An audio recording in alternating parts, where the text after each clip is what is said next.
Next question from KNC.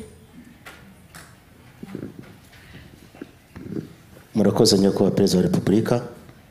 Nitwa KNC, abandi umunyamakuru wa TV na Radio 1. Ikibazo cyanjye kiragaruka muri Kongo ko ni twese turahangayitse nk'abanyarwanda. Umugaba mukuru wungirije w'ingabo za Kongo, General Chiwewe Aprito Chiko, yitangarije yuko amaze iminsi azenguruka mu bihugu bya SADC kugira ngo intambara y'u Rwanda bayitsinde.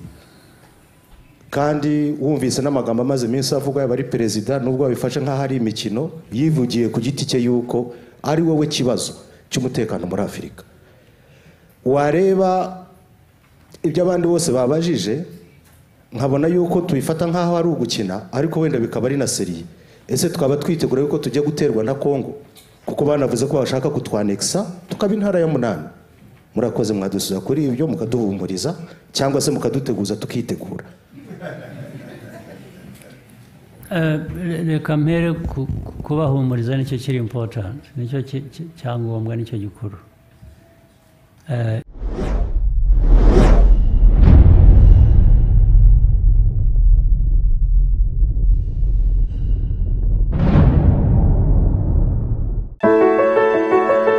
Gihe ubizi neza ko ubukwe biba rimwe gusa kandi ko nta mahirwe gukosora ibitaragenze neza, iki nicyo gihe ngo wisunga batazagutenguha bazobereye mu gutegura ubukwe n'ibindi birori bigasigara mu mitima y'ababitashye. Aba nta bandi ni Nolan Shop. Muri Nolan Shop murasanga amakanzu meza y'abageni, ayo kwambara mu birori bitandukanye, amakositime meza ku bagabo, imikenyero utasanga handi, byose bya rivage kandi bijyanye n'igihe. Tugutegurira kandi ahabera ibirori byawe haba ku manywa ndetse na nijoro. Tubafitiye amahema n'intebe ndetse n'ibindi bijyana nabyo harimo nka gatodo mariage. Ku bindi bisobanuro hamagara telefoni iri kuri ekara yawe cyangwa ukadusanga mu isoko rya Nyarugenge muri etage ya 3 mu muryango nomero 50. Nolan Shop, we decorate your ceremony.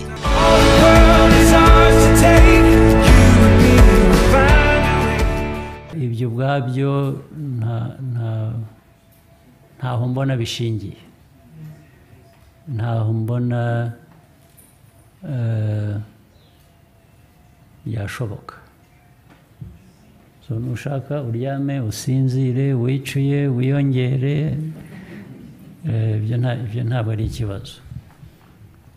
Ibyo umuntu umwe yaba yaravuze muri Kongo, ibyo afite uburenganzira bwo kuvuga ibyo ashaka kuvuga, ntabwo bivugwa byose biba ari ukuri, cyane cyane iyo bivugwa kuri iki kibazo cya Kongo bikivugwa n'abanyekongo bo muri leta. Ariko icyo nzi ni uko SADC ishobora gushaka gufasha ahubwo nayo mu gukemura ikibazo cya Kongo. Ntabwo nibwira rero ko ushaka gukemura ikibazo cya Kongo, nubwo abenshi bashobora kugikemura bashaka kugikemura bakagikemura nabi, cyangwa bakaba bagira ibyo bakora biteza bizana intambwe guterwa mu gukemura ikibazo.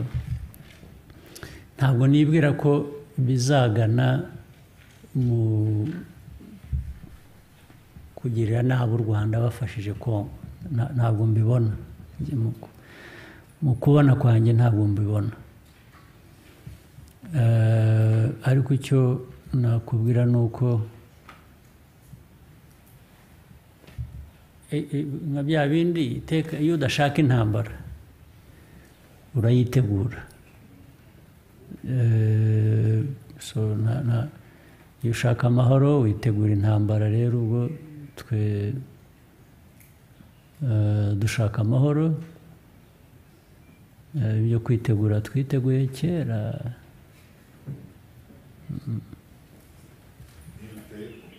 Sorry? Niruterwa. Citizen? Ibyo ntibabimbareho. Ibyo uvuze ntibabimbareho.